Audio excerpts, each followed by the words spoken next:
પવિત્ર આત્માની 9 દિવસની ભક્તિ તૈયારીની પ્રાર્થના. પિતા અને પુત્ર અને પવિત્ર આત્માને નામે આમીન. ત્રીજો દિવસ, સલાહ વિશે વિનંતી. ઓ પ્રભુ, તું ધારણામાં મોટો ને કામમાં સમર્થ છે.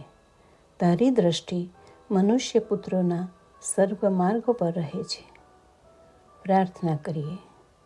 ઓ સલાહના આત્મા, તું આ અસ્થિર જીવનની સર્વ હાલતમાં મને મદદ કર. જે ભલું તથા ન્યાયી છે તે ગમ મારું મન ફેરવ.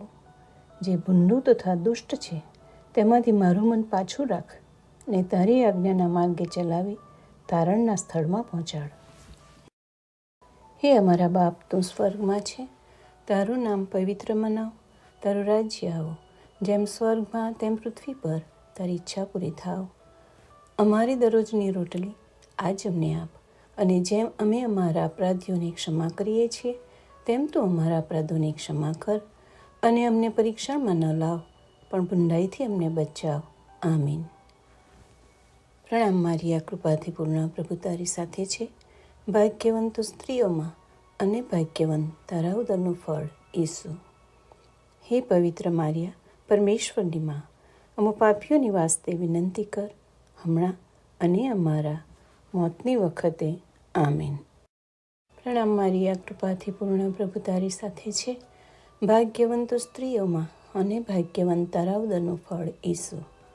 હે પવિત્ર મારિયા, પરમેશ્વરની માં, અમો પાપીઓની વાસ્તે વિનંતી કર, હમણાં અને અમારા મોતની વખતે. આમીન.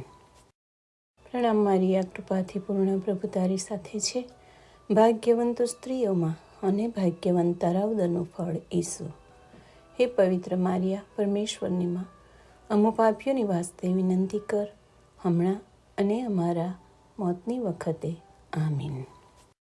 પિતા અને પુત્ર અને પવિત્ર આત્માની સ્તુતિ થાવ, જેમ આદિએ તેમ હમણાં અને હંમેશા, યુગો યુગ. આમીન. ઓ પવિત્ર આત્મા, તું તારા શ્રદ્ધાળુઓના હૃદયમાં આવ અને તેમાં તારી પ્રીતિની આગ સળગાવ.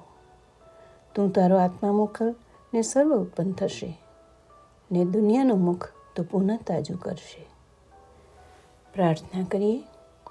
ઓ પરમેશ્વર, તે શ્રદ્ધાળુઓના હૃદય પવિત્ર આત્માના પ્રકાશથી પ્રકાશિત કીધા. જે સત છે તે અમને તે જ આત્માથી ચાખવા અને તેના દિલાસામાં હંમેશ હરખાવા દે. અમારા સ્વામી પ્રભુ ઈસુ ખ્રિસ્તના પુણ્ય વડે. આમીન.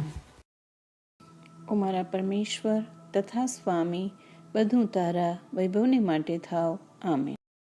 પિતા અને પુત્ર અને પવિત્ર આત્માને નામે. આમીન.